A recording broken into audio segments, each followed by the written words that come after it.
কে কে গল্প শুনতে ভালোবাসো? সবাই? আচ্ছা, তাহলে আজকে আমরা একটা গল্প শুনবো, শিখবো এবং জানবো। গল্পের নাম হচ্ছে কোথায় আমার মা। সবাই ছবিটা দেখবা, ছবির সাথে কি কি বলা হয়েছে এটা আমরা জানবো।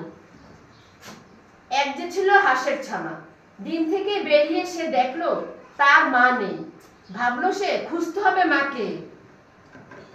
হাঁটতে হাঁটতে দেখা হলো মৌমাছির সাথে। বলল সে, তুমি কি আমার মা? মৌমাছি বলল, না না না। তাহলে কোথায় আমার মা? মৌমাছি বলল, আমি জানি না, চলো খুঁজে দেখি তাকে। এবার দেখা হলো প্রজাপতির সাথে। হাঁসের ছানা বলল, তুমি কি আমার মা? প্রজাপতি বলল, না না না। তাহলে কোথায় আমার মা?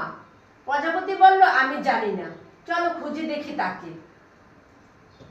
ব্যাঙের সাথে দেখা হতে হাঁসের ছানা বলল, তুমি কি আমার মা?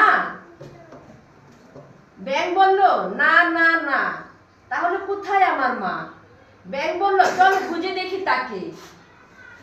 একটু সামনে এগোতে তারা দেখলো কতগুলো হাঁসের ছানা পানিতে খেলছে।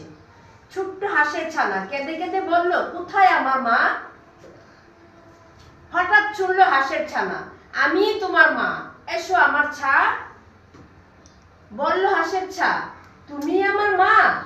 আমার ছেড়ে তুমি আর কোথাও যেও না। সবাই শুনছো গল্পটা? কেমন লাগছে গল্পটা? সবাইকে ধন্যবাদ।